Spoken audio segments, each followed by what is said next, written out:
Galadriel, Elrond, Durin, Gil-galad, Durin, Pharazôn, Amazon, Nori, and baby Gandalf.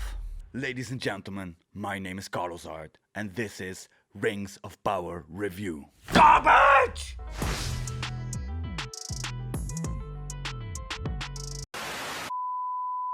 Okay, all jokes aside, I wanted to do a review of Rings of Power for a while now, but I find it quite hard to figure out where to start, because weirdly enough, I have quite a lot to say about a show where barely anything happens, so I decided to just divide it into two categories, the positive ones and the negative ones, and that's the only type of formatting that I'm going to do. From there on out, it will be basically an unhinged rant.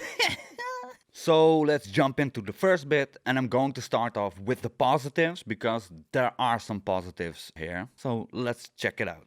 Positives. First and foremost, the visuals. Like, they had a big budget, an insane budget, like $1 billion, like billion with a B. With a B. And a lot of it obviously went into design of this whole shebang, like from the visual effects to like the set design to the costumes. It all looked amazing. And the teams that worked on these parts of the show, they really deserve the majority of what little praise will be bestowed upon this show, because they really did an insane job. There are some minor inconsistencies when it comes to certain visuals, like where they had the Numenorian ships that were supposed to house like 100 soldiers and like 50 horses or something, and they were the size of a fucking canoe. But I, for one, don't think this was a decision that was made by the actual visual effects studios that worked on these projects. All in all, it looks stunning. I love the vistas that are being portrayed when we get to see Numenor and Eregion, and my personal favorite, Khazad-dûm, this immense underground dwarven city at the peak of their civilization, from which we have seen the ruins in the original trilogy as the Mines of Moria. I mean, I love it, and this is what I'm here for. Expansion upon the already established lore. Yeah, I love it, and this is the angle from which this polished third of a show obviously shines the brightest. That being said, there are some other positives, like I really like the chemistry between Durin and Elrond and Disa, although their plotline with the Mithril thing didn't really make sense, but their acting was solid in most of their scenes together, and younger Durin is probably my favorite character of this entire show so far. So that's a little dub there, 100%. Other positives that I saw were Adar and Nori, because they seem like, outside of the Elrond Durin plotline, the only one with somewhat likable traits. Like, Adar is fighting for preservation of his fellow orc brothers, or like he's the orc daddy or something. And Nori is like the only Harfoot that actually has empathy. If we have to have Harfoots, let him be like Nori, because the rest of them are just horrible little fucking munchkins, egotistical fucking bastards. What else did I like about the show?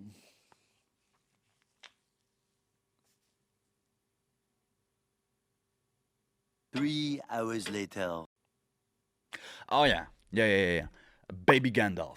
The thing with Baby Gandalf is like a bit complex, because I don't like the way he was written, but I do like how he was portrayed by the actor. He really went for it, and like the role that he was given, he made the most out of it. So yeah, props for the actor who played Baby Gandalf, because I think that his acting was really solid. Now let's get into the meat and potatoes of this video. The negatives. Huh?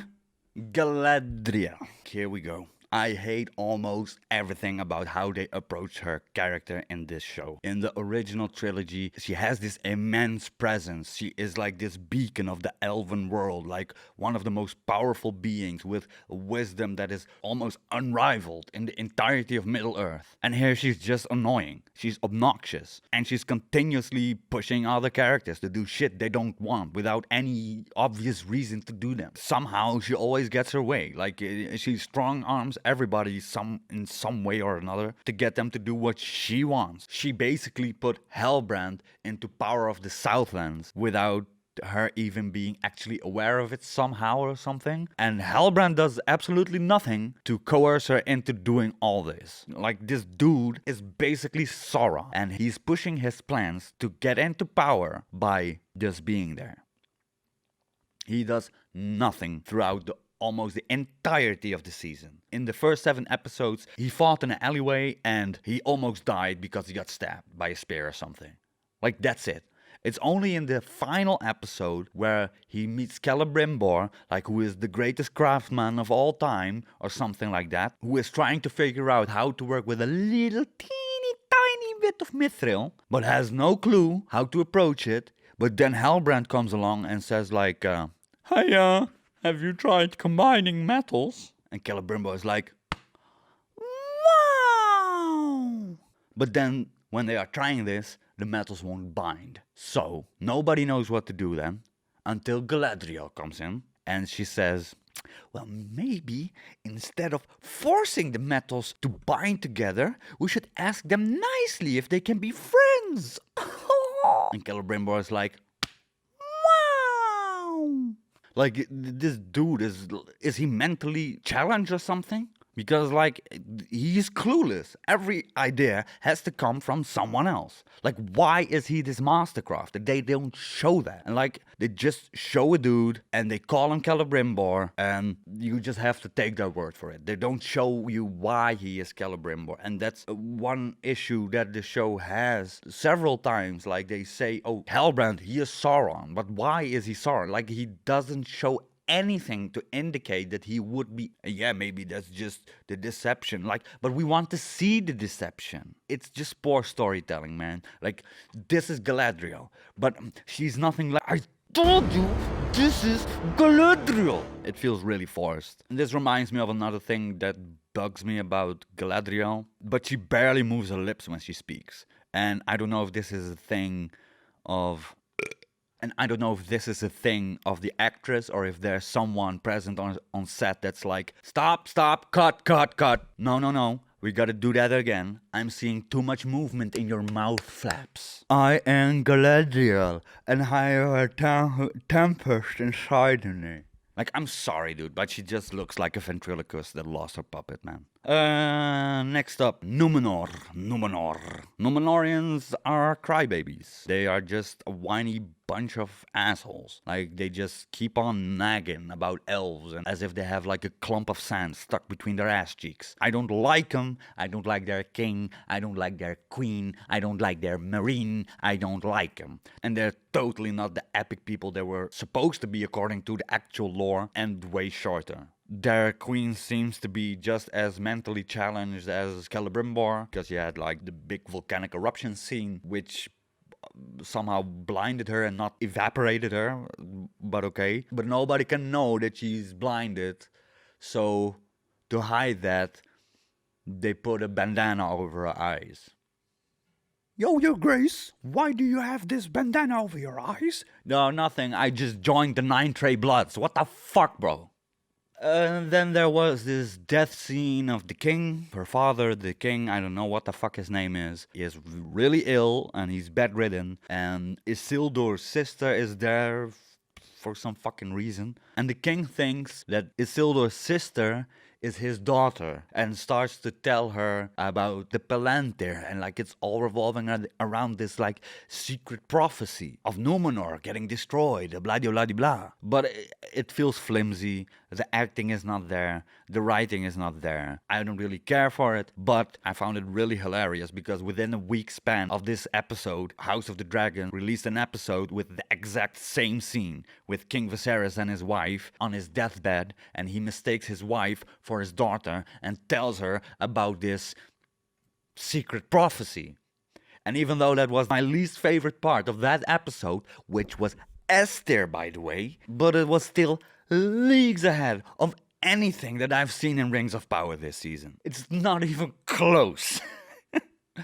Then on to Baby Gandalf, because I have some issues with this dude, man. Like, what is going on? Like, he's a Maiar sent by the Valar to aid the peoples of Middle-earth to defeat Sauron. Yet when he arrives, he's suddenly mentally retarded or something. Like, this dude was so jet-lagged from his journey to Middle-earth that his brain went into cooldown. Without any obvious reason, may I add. Because they had a so-called reason, but that was like that he was struck down and he had his veil cast upon him. But that was the story of Sauron.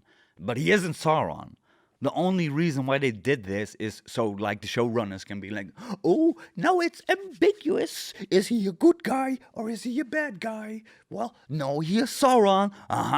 Debated because he said, I am Groot, and now he's good. Like, what the hell? And suddenly he speaks as if he is in some kind of Shakespearean play. Oh, everything is so nonsensical.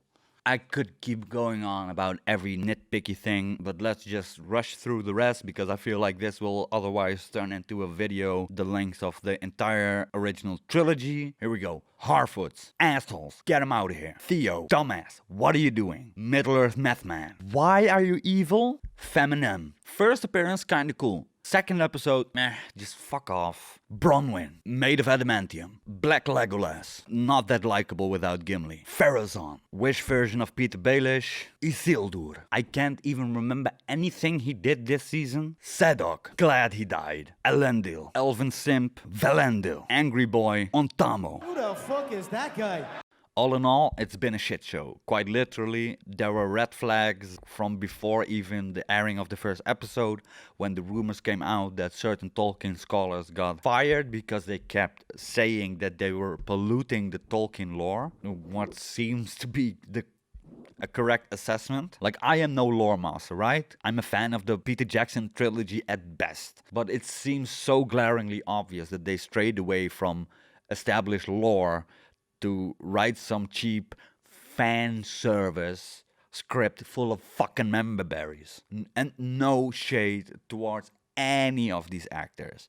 I mean, you can't give Da Vinci like a bong and some toilet paper and expect him to use it to paint the Mona Lisa all over again, right? These actors had to make do with what they had, and what they had was a shitty script, poorly written character development, if any. And despite that, some of them like even went on to put on a show, quite frankly. So yeah, didn't really like the show. But hey, at least all of this stuff made me look into the actual lore of the first and the second age of Middle-earth. And in the process of doing so, I discovered some great YouTube channels like Indie Geek and Nerd of the Rings, who have some really cool in-depth stuff about all of this and are way more versed in this topic than I am. So if you're into that, I recommend you to check that out. So yeah, final verdict. Well, this show is a solid 9 Curricks on the doo-doo scale. The only thing keeping it from being a full Bono are the visuals and the acting of certain characters.